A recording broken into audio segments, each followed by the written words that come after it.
Today on XPlay, we take a journey into the scariest game we've seen in a long time. And we officially review Insomniac's Spider-Man game. Let's see if we can keep Uncle Ben alive to the end of this episode. It's game time.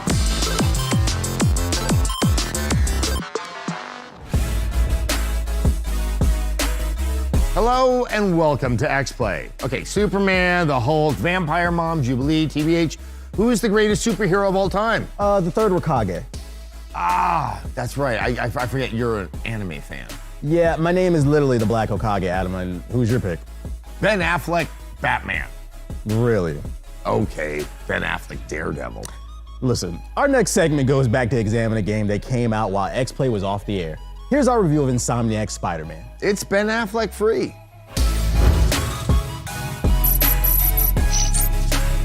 With the upcoming release of Marvel's Spider-Man No Way Home, and since XPlay has been more absent than Uncle Ben at a PTA meeting because he's dead, we thought we would use the Time Stone, no, not to resurrect Vision, an overpowered android built only to annoy us, but instead to take us back to 2018 for a look at Insomniac's foray in the Marvel multiverse. Get me Spider-Man!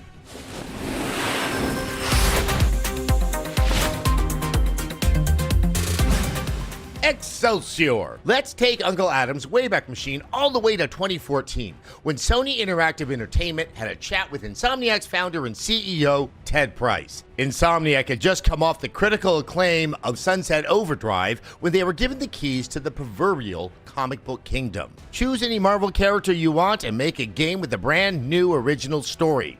What an opportunity, right? Needless to say, Ted Price was very, meh. Yeah, he was quoted as being initially very neutral on the idea of using someone else's IP to make a game, as it was something they had yet to do. And while that is wildly commendable, it's also wildly insane. You had the chance to make a game with any Marvel hero you wanted, and you looked at it like you were served a glass of tepid water with toast. Or shown the first Thor, which was, fine. Well, luckily, old Ted Price came to his spidey senses and realized the great power he'd been given. And considering how protective Sony could be of Spider-Man, they likely warned Insomniac. With great power comes... No, we've heard it 1,000 times. We don't have to hear it again. Nonetheless, Insomniac got to work spinning the web of Marvel Spider-Man using the same engine from Sunset Overdrive to give them a head start on the web swinging they planned for the game. This would also mark a departure for Marvel games, as they usually only release games to coincide with theatrical releases, to which I will say, thank Odin for that. The Spider-Man games before 2018 were like the Spider-Man comics before Todd McFarlane's representation of the web-slinger, which emphasized the more acrobatic and, spider-like qualities of Peter Parker. So when the game was announced at 2016's E3, I was hopeful. More than hopeful, I was ecstatic. If Insomniac has been anything over the years, it's pitch perfect with controls. And I always felt that's the biggest thing Spider-Man games lacked. More elegant, yet logical controls. Great controls in a video game are like hair. You don't know how much you'll miss it until it's gone. To no surprise, Insomniac nails it. Just the very basic traversal is wildly fun. And when a game can nail basic traversal, that's a phenomenal start. On top of that, the combat has the same feel as the Batman Arkham series, but is faster and more exciting. The moves are rolled out naturally, building more and more on the last ones you learned at just the right time and in perfect moments within gameplay and story. You're not bombarded up front with a deluge of button combos. They start out being unfurled naturally in a fun opening sequence chasing down your old foe, Kingpin. Countering in combat is also intuitive, representing itself as the classic spider sense waves above your head, allowing you to engage in a fun series of acrobatic maneuvers to keep giving you the advantage in battle. Plus, the dynamic range of combat opportunities mixed with the controls gives you the constant ability to flat out just do something cool that looks great. But traversing the city is the biggest highlight of the controls and maybe even the entire game. I found myself completing all the side missions because I wanted to web sling across the Big Apple. It's quite possibly the first game I played with a fast travel option where I not once wanted to use it, and that is saying a lot. In line with the controls of the game, the accessibility options in Spider-Man set an industry standard in 2018, as they should. After all, anyone can wear the mask, and Insomniac saw to it to make that a reality. But controls and settings aren't the only place for customization. The main game features over 35 varying spider suits that are unlockable through play, and 9 more if you swing for the DLC pack, The City That Never Sleeps. And while the new advanced suit with the white spider and accents is undisputably awesome, there's nothing more terrifying to the dregs of New York City than suddenly seeing a leather daddy swinging your way in the midst of robbing a bodega. Now, let's talk about the other thing the game does right, the story and villains. Before we keep going, I'm going to go ahead and let you know there are some severe spoilers ahead. So for starters, Insomniac begins this iteration of Spider-Man in an alternate and completely original universe on Earth 1048, and the story takes place 8 years into Peter Parker's tenure as Spider-Man. Right off the bat, I have to commend Insomniac for not going with an origin story. We've heard it 1,000 times, and at this point, retelling it yet again would really be beating a dead uncle. But a 23 years young Parker is right where we would expect him to be, struggling to balance personal life with his superhero calling. He's working as Spider-Man in tandem with NYPD Captain Yuri Watanabe, while also finding time to work with his friend and mentor, Dr. Otto Octavius, and volunteering his time with his Aunt May at a homeless shelter run by a very charming philanthropist named Martin Lee. Geez, I thought I had a busy schedule. This kid makes The Rock look lazy as hell. Did you know he had an energy drink now? The Rock, not Peter Parker. Though I could totally see myself opening a can of Spider-Man's cold brewed Thwipple shot espresso while doing some light reading about advanced robotics. Ooh, and now it's sugar-free. The story itself is a delightfully tangled web that unfurls with each mission, leading to some great discoveries. Part of what makes this game so enjoyable is the very same thing that's at the core of what makes Spider-Man great: the villains. The execution and use of the Sinister Six in this game was perfection.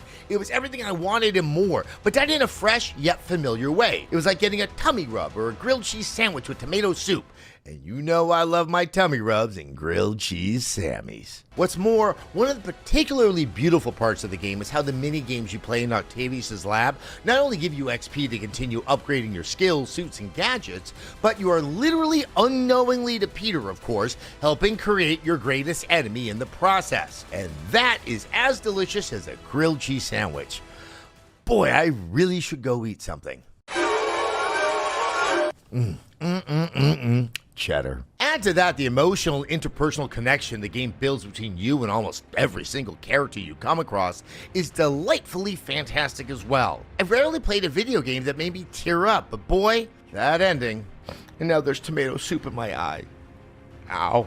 But Insomniac's beautiful attempt at a Spider-Man game has something else in common with Peter Parker. It's not perfect. Some of the boss battles were a bit of a disappointment. The old jump out of the way and let the boss run into the wall trope is so overdone. I mean, look, I know Rhino is a villain, but don't make me disrespect the poor guy by making him look stupid. I'll leave that to the horns on his suit. The character of Screwball was more annoying to me than interesting.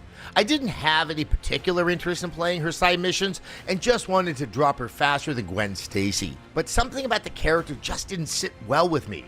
Watching this apathetic person do anything they could for online views and fake internet points just reeks of desperation to me. Oh, by the way, be sure to check out XPlay's other videos after this one.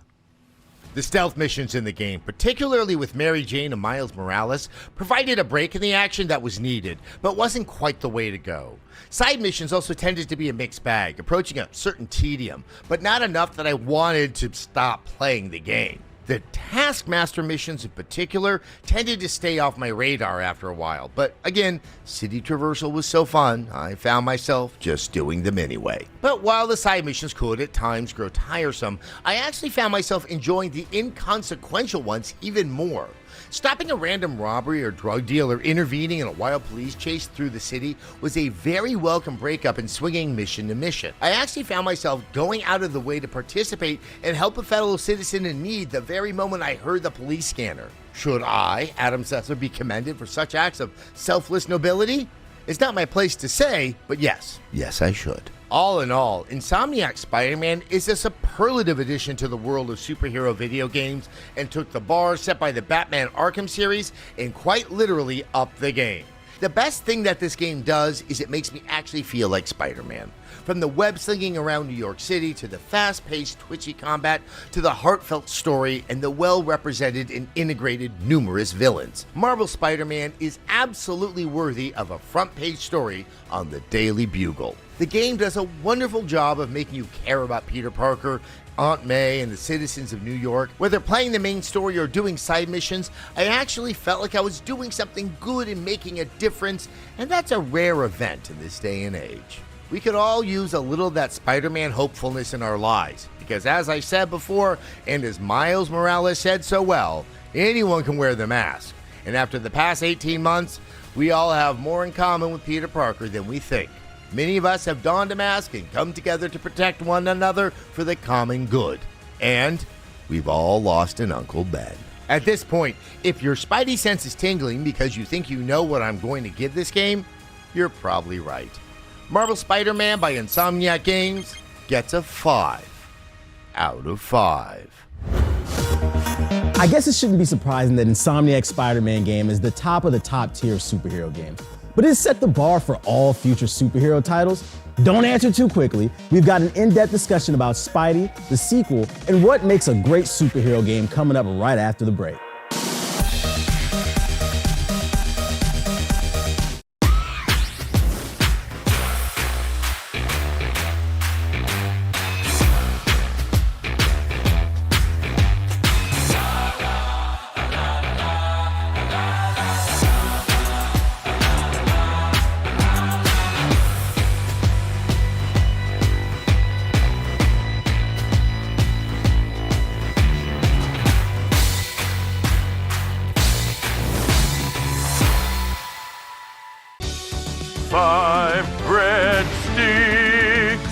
For my triple treat, 3 layers deep, 10 Cinnabon mini rolls to eat, and the pizza plus another pizza. The triple treat box, only from Pizza Hut.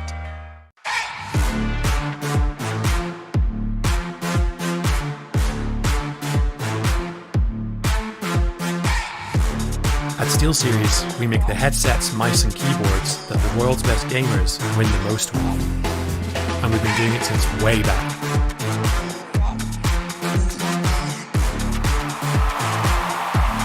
It's up to you how far you go, but whatever you do, go for glory. What's the recipe for surprising the kids, treating yourself, and ditching dish duty? You're looking at it. Order your Pizza Hut faves like original pan, original stuffed crust, and more at pizzahut.com. No one out-pizzas the Hut. Hi, thanks for joining the Payne Motors quarterly earnings call. And now I'll turn you over to our new CEO. The numbers last quarter were rough. Mea culpa. Well, not mea culpa, actually. Vea culpa. Let's sell the crap out of this car. It looks like the car was assembled by a spider on LSD who also had bad taste. It tested well. American Auto premieres January 4th on NBC and watch 2 episodes now on Peacock.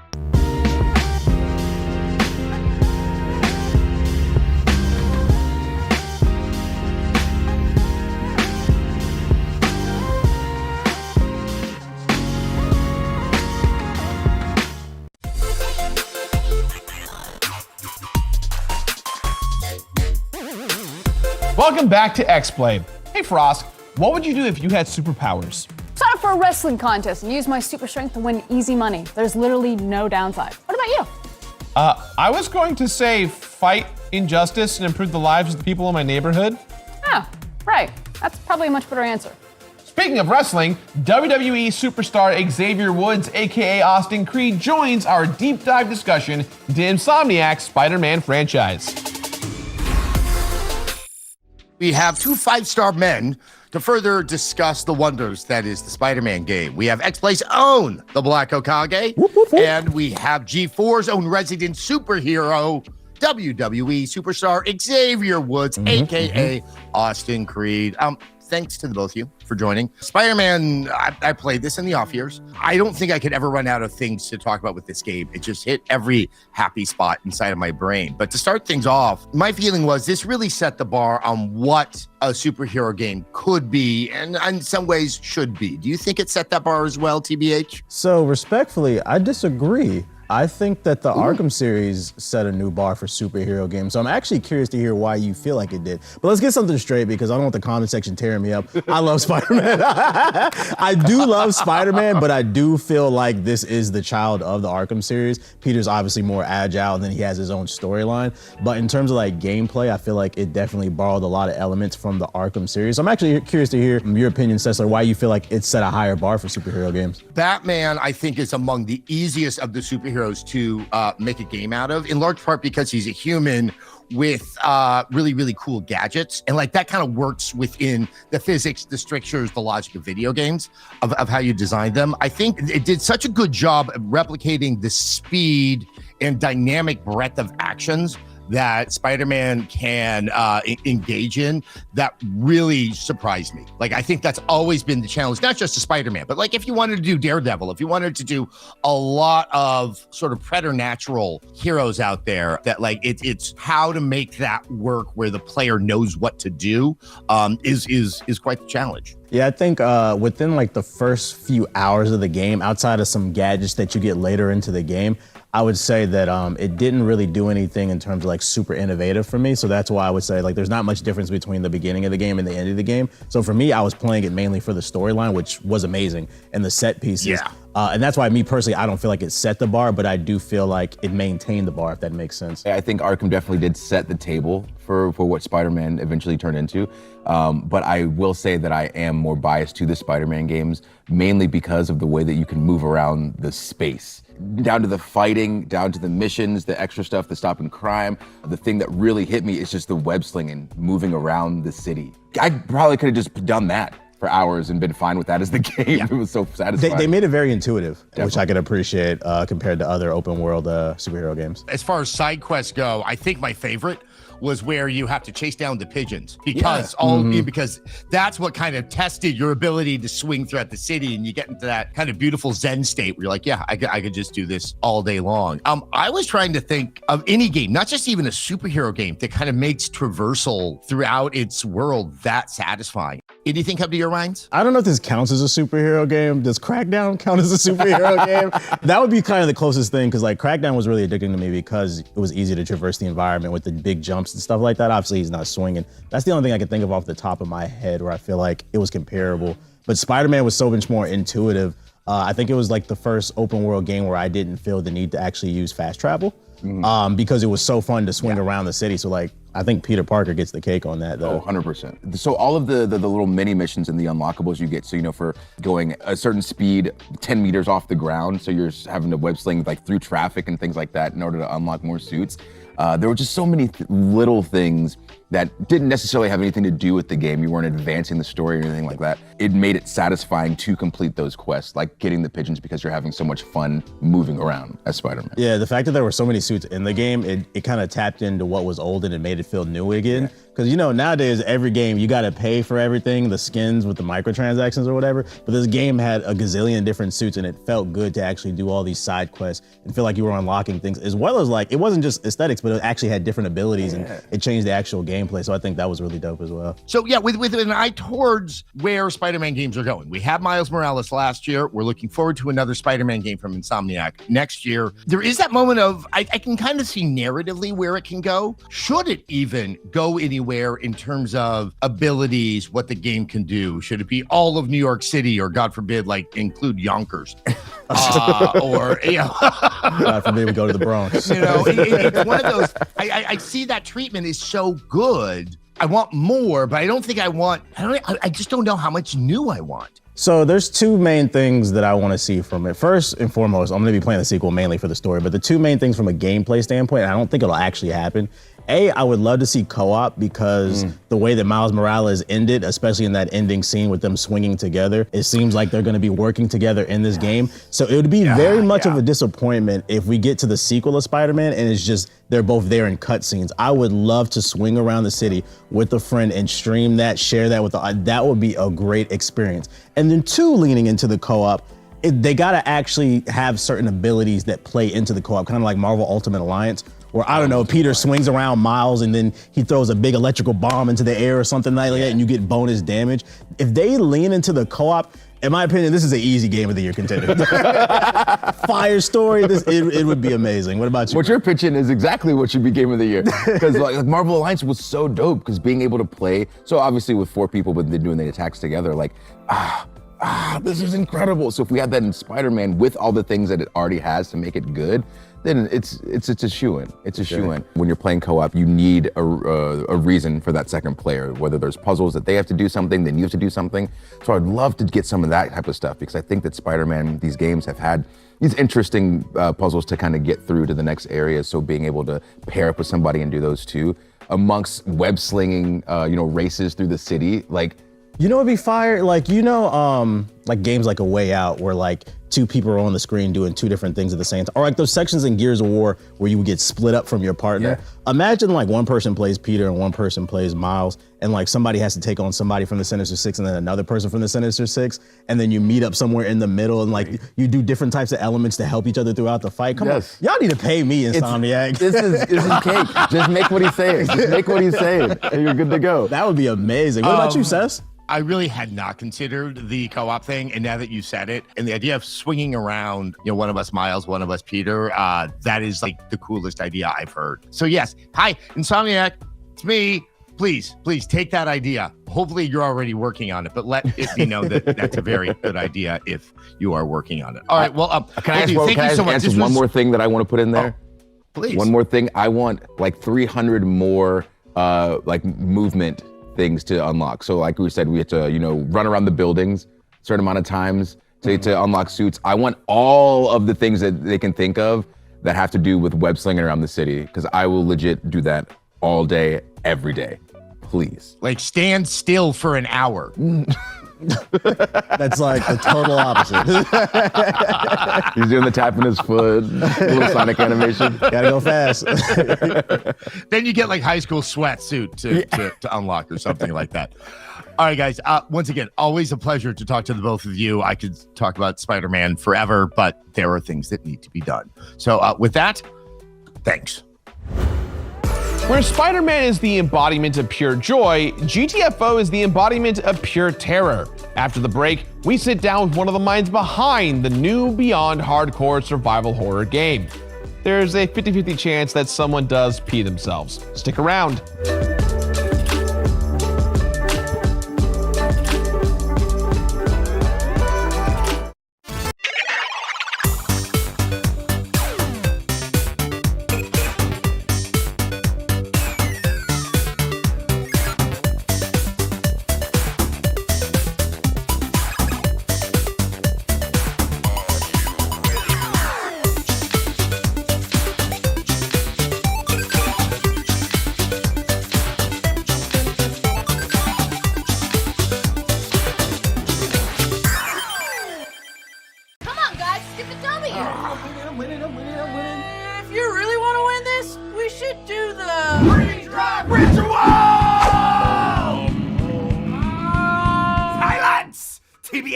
The elixir! Elixir? I brought Dr. Pepper. Dr. Pepper is the elixir.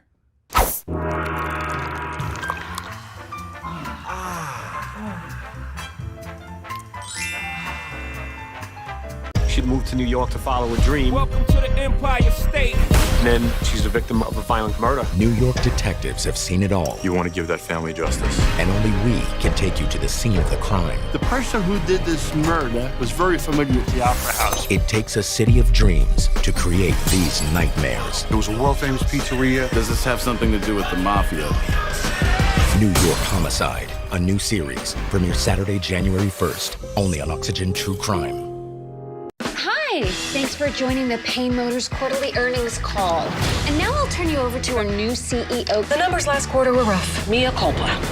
Well, not mea culpa, actually. Thea culpa. Let's sell the crap out of this car. It looks like the car was assembled by a spider on LSD who also had bad taste. It tested well. American Auto premieres January 4th on NBC, and watch 2 episodes now on Peacock.